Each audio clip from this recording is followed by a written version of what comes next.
Le World Press Photo est encore en cours au moment où j'enregistre cette vidéo-là. Ça a commencé le 29 août 2025 et ça va se terminer le lundi 13 octobre 2025. L'édition de cette année est vraiment intéressante. Autant la compétition qui est à l'étage du bas du marché Bon Secours que toutes les expositions locales qui sont à l'étage du haut. Je vous recommande fortement d'aller le voir. J'ai décidé de vous parler du World Press Photo parce que j'avais envie qu'on visite ensemble les 70 dernières années de l'exposition et surtout chacune des photos de l'année qui ont été choisies depuis 1955. En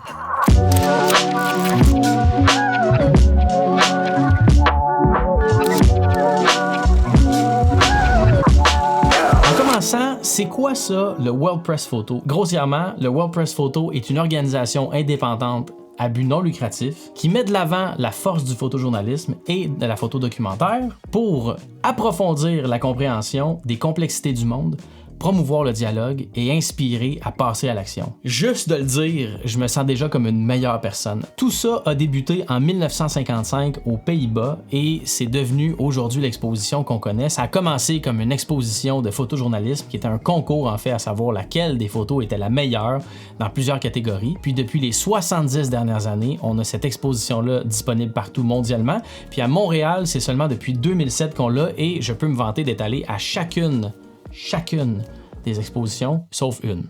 Mais ça comptait pas parce que j'étais pas disponible.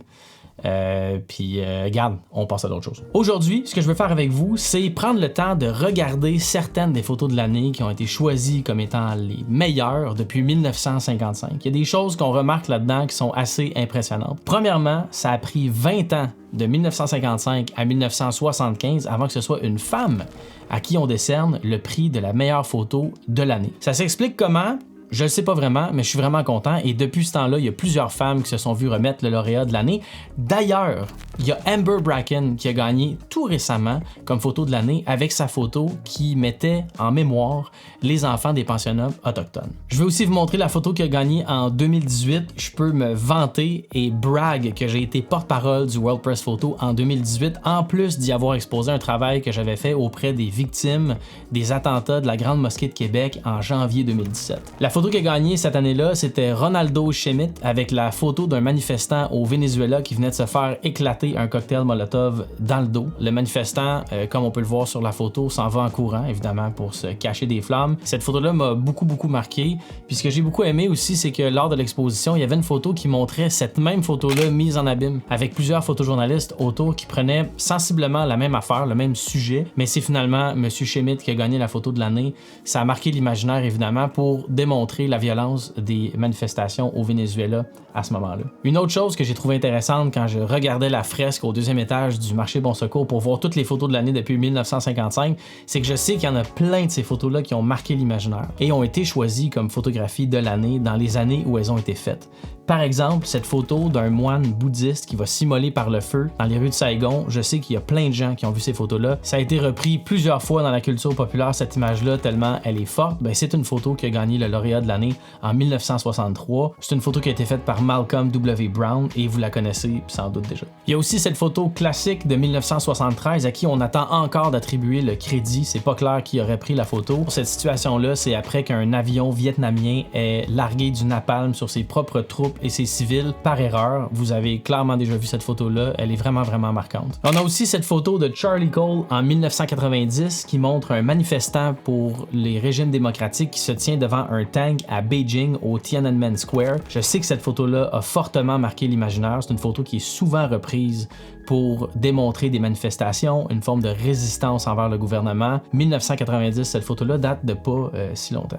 Si on arrive dans les années récentes, la photo de 2016, moi ce que je trouve qui est très intéressant parce que vous me connaissez, j'enseigne la photo avec un téléphone cellulaire. Cette photo-là ici de 2016, prise par Warren Richardson, a été faite avec un téléphone cellulaire. On y montre une personne qui confie un bébé à un réfugié syrien qui a déjà réussi à passer la frontière de la Serbie à la Hongrie, près de Rojke. J'espère que je l'ai dit comme faut. C'est intéressant de voir que depuis 2016, il y a aussi une montée dans les propositions de photos prises avec des téléphones cellulaires. Si on pense notamment au conflit israélo-palestinien, la majorité des images qui nous parviennent de Gaza et de la zone de conflit ont été faites avec des téléphones cellulaires.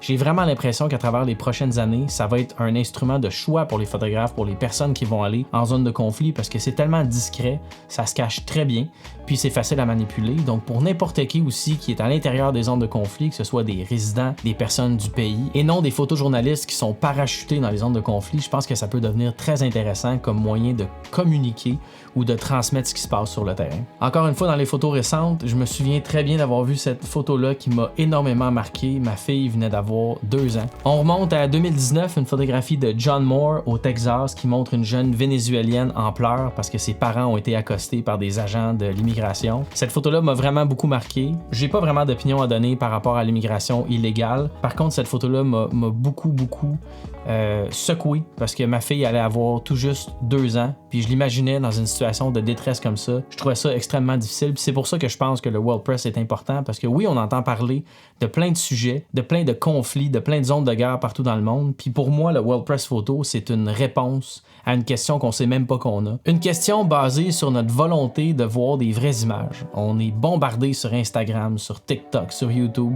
de plein de choses qui sont des mises en scène de la vie quotidienne des gens qui nous entourent. C'est rare qu'on est capable d'avoir une vision aussi claire sur les conflits qui se passent à gauche et à droite partout sur la planète.